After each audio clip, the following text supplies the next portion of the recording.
Hi, and welcome to another episode of Hot Takes with me, the Silver Fox. And I mentioned in a video earlier today that obviously with the new hate crime coming in, very unpopular, and that one person in particular was quite happy to stand up and be counted when it comes to fighting against it. I'm not talking about me. I'm talking about someone with far more power and influence. And that, of course, is JK Rowling. She has launched an attack on this, and she is daring Humza Yousaf to send the police round to arrest her. I believe her lawyers are already on speed dial. I don't think anyone is going to have the balls to find that she's worth, should we say, harassing for this. Certainly you're going to get a lot of the little lefty liberals, sitting there going, oh, we're going to go and get her, we're going to get her, we're going to get her. And they will make a comment. And if they want to play the silly games of taking this down the legal route, I think they're going to find that they're going to be in a lot more trouble than she is. After all, she's got the wherewithal to buy the very, very best legal advice. And that is why I think she's very confident in her claims. So let's take a look, see what she's saying, see what she's doing, and admire this woman for the strength of standing up and giving people a voice for those who often cannot have a voice because they're scared or they're under threat of losing their job, that kind of thing. So let's see what JK is saying. Here goes. So this was in The Scotsman, and I think it's in a couple of others as well, but we'll just choose The Scotsman. It's as good a one as any. So JK Rowling launches attack on Scotland's Hate Crime Act with the hashtag #ArrestMe. I don't think they've got the balls, as I say. The author posted a thread on X. JK Rowling has launched an attack on Scotland's new hate crime laws, as she insisted she looks forward to being arrested if her remarks fall foul of the legislation. Writing on social media, the author said, "Freedom of speech and belief are at an end in Scotland if the accurate description of biological sex is deemed criminal."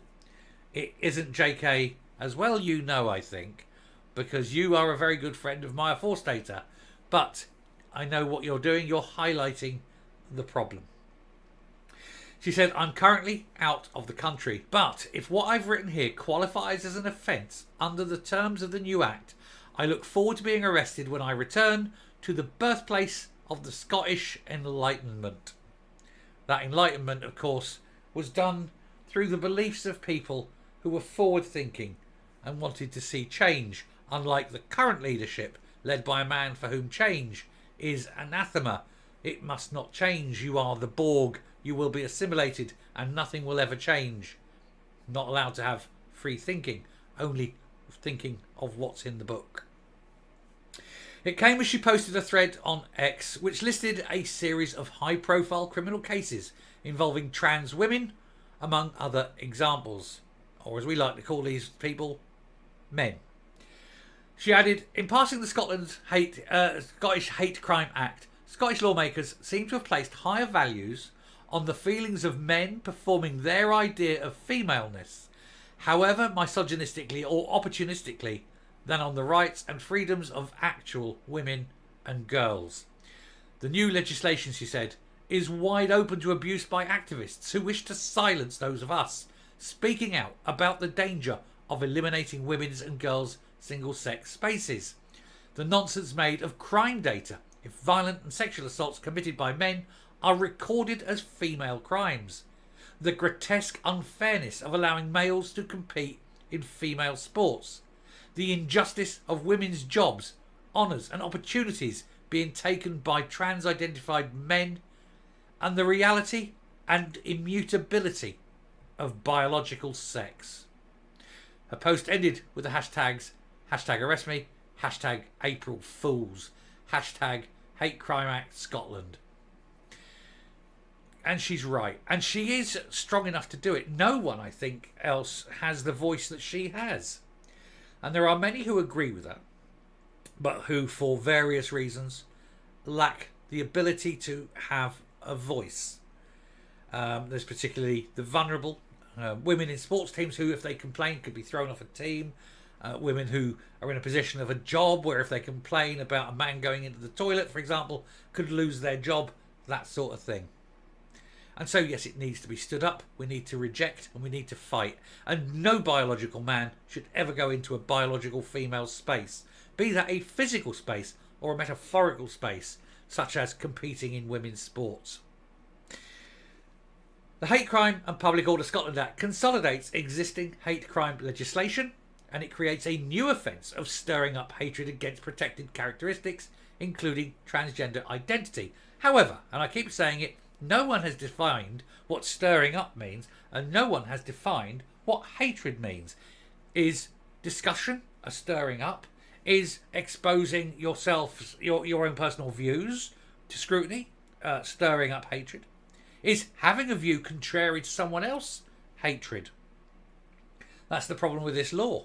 It's so bland, it's almost as though it was written by a complete fuckwit. Maybe it has been. It was Humza Yousaf after all, wasn't it? So yeah, it was. Stirring up offence on the basis of race has been on the statute book in Scotland since 1986, but the legislation has raised concerns about a potential chilling of free speech. I think I mean chilling effect on free speech. The Association of Scottish Police Superintendents has also warned of the risk of vexatious complaints. And I've made a point of saying there is no vexatious complaint. I think that's the end of it, isn't it? But there is no such thing as a vexatious complaint, because within the law it is described that the person taking offence must be treated as true, and therefore the very fact that they're saying they were offended, it must be an offence. That's how the law is phrased. Like I say, the moron who wrote it hasn't got a clue how bad it is. And so there is no such thing as a vexatious complaint. So the police can't investigate a vexatiousness of a complaint. They must take the complaint as it is, treat it as real, and do a full investigation. Whether they want to or not is beside the point. They must, by law, investigate, record, and report back. There is no option. And that is why we're going to win, good people. We are many, they are few. We'll round off there, we'll come up and we'll finish the video.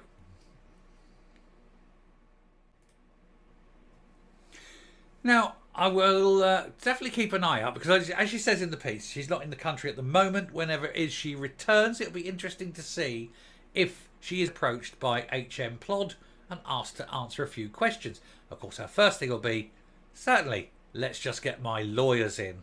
And there'll be a whole team of lawyers standing there, and these police won't have a clue. They just won't be able to deal with it. Everything will go through legal speak and should be out in 20 minutes. And the police won't know. It'll be like a tsunami coming over them. And then they'll probably get the writs, and they'll be prosecuted themselves. It's a wonderful thing to behold. So good on her. Good on JK. Keep up, love. I'm so happy that you are on the side of what is morally decent instead of the decadent, dysfunctional degeneracy of the SNP. Thank you very much for watching. We'll stop there. Do please hit the subscribe button, ring the bell, leave a like, leave a comment. Please share the video, and I will speak to you later. Bye.